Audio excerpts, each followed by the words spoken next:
Hello, जय हिंद दोस्तों आज हम लोग देखने वाले हैं एसएससी जीडी परीक्षा 2024 के लिए। पिछले वर्ष 2023 में जनवरी से लेकर मार्च तक के एग्ज़ाम में पूछे गए जीके के प्रश्नों को हम कराने वाले हैं दोस्तों। तो आप लोग चैनल से जुड़ जाएं दोस्तों।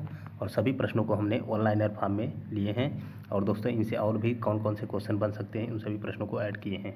तो आइए देखते हैं दोस्तों, इन सब प्रश्नों को आप लोग अच्छे से याद कर लीजिएगा दोस्तों, बार बार पूछे जाने वाले प्रश्न हैं। तो आइए देखते हैं दोस्तों, पहला प्रश्न है नोबेल पुरस्कार पाने वाली पहली महिला कौन थी। तो दोस्तों ये थी मैडम क्यूरी। इन्हें वर्ष 1903 में रेडियो सक्रियता की खोज के लिए नोबेल पुरस्कार प्रदान किया गया था। अगला प्रश्न है दोस्तों, राष्ट्रीय शिक्षा दिवस कब मनाया जाता है। तो 11 नवंबर को राष्ट्रीय शिक्षा दिवस मनाया जाता है। स्वतंत्र भारत के पहले शिक्षा मंत्री मौलाना अबुल कलाम आज़ाद थे और 11 नवंबर को उन्हीं का जन्मदिन राष्ट्रीय शिक्षा दिवस के रूप में मनाया जाता है। अगला प्रश्न है दोस्तों, तेल और प्राकृतिक गैस निगम ओएनजीसी की स्थापना कब हुई थी। तो ओएनजीसी की स्थापना 14 अगस्त 1956 को हुई थी और इसका मुख्यालय वसंत कुंज नई दिल्ली में स्थित है। ओके दोस्तों, और ओएनजीसी का फुल फॉर्म क्या होता है, oil and natural gas corporation. अगला प्रश्न है दोस्तों, मध्य प्रदेश का नेपा नगर किसके लिए प्रसिद्ध है। ये प्रश्न बार बार एग्जाम में पूछे जाते हैं। तो इसका आंसर दोस्तों होता है अखबारी कागज़ के लिए मध्य प्रदेश का नेपा नगर प्रसिद्ध है। अगला प्रश्न है दोस्तों, भारतीय शिक्षा का मैग्ना कार्टा किसे कहा जाता है। तो चार्ल्स वुड डिस्पैच को भारतीय शिक्षा का मैग्ना कार्टा कहा जाता है, जिसे 1854 ईस्वी में भारत सरकार के समक्ष प्रस्तुत किया गया था। अगला प्रश्न है दोस्तों, जम्मू कश्मीर का संविधान कब लागू हुआ था। तो 26 जनवरी 1957 को जम्मू कश्मीर का संविधान लागू हुआ था, लेकिन इसे 17 नवंबर 1956 को ही अपना लिया गया था।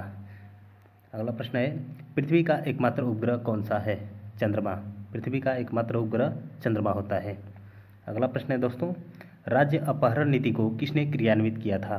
तो इसका आंसर लॉर्ड डलहौजी होता है। अगला प्रश्न है दोस्तों, देखिए दोस्तों, इसे कई बार प्रश्न बन जाता है कि लॉर्ड डलहौजी ने किसे कब हड़पा था। तो इसके बारे में देखिए आइए डिटेल से। लॉर्ड डलहौजी की हड़प नीति के द्वारा विलय किए गए राज्य सतारा, सबसे पहले सतारा को हड़पा था 1848 ईस्वी में। इसके बाद जैतपुर और संबलपुर को 1849 में, बाघाट को 1850 में, उदयपुर को हड़प नीति के तहत हमने मिलाया 1852 में, झांसी को 1853 में। सभी एसएससी जीडी में पूछे गए थे सब अन्य अन्य शिफ्टों में।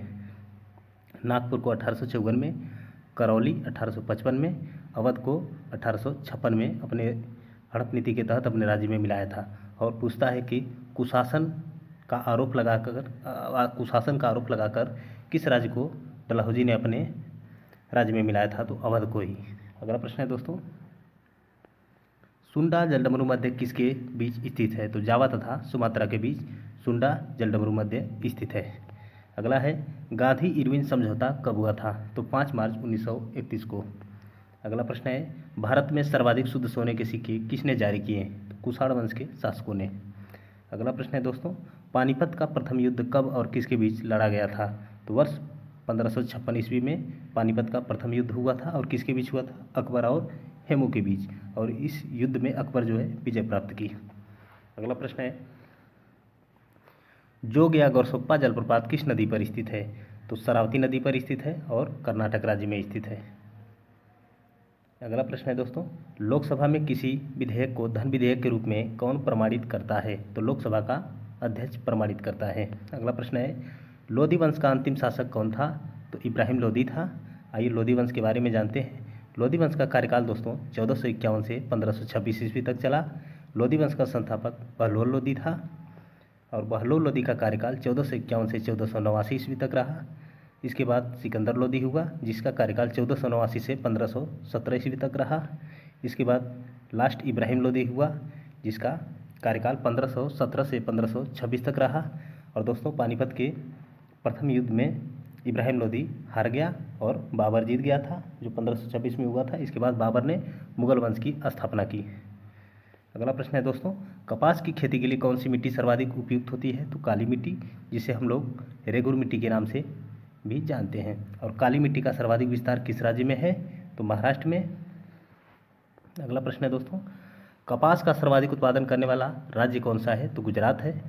और काली मिट्टी सर्वाधिक मात्रा में किस राज्य में पाई जाती है। तो महाराष्ट्र में। अगला प्रश्न है दोस्तों, भारत की जलवायु कैसी है? तो भारत की जलवायु उष्णकटिबंधीय मानसूनी जलवायु है।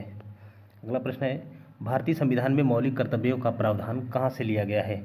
तो रूस के संविधान से। अगला प्रश्न है दोस्तों, बॉक्साइट का सबसे बड़ा उत्पादक राज्य कौन सा है? तो उड़ीसा है। अगला प्रश्न है, भारत का राष्ट्रपति बनने के लिए न्यूनतम आयु क्या होनी चाहिए? तो 35 वर्ष।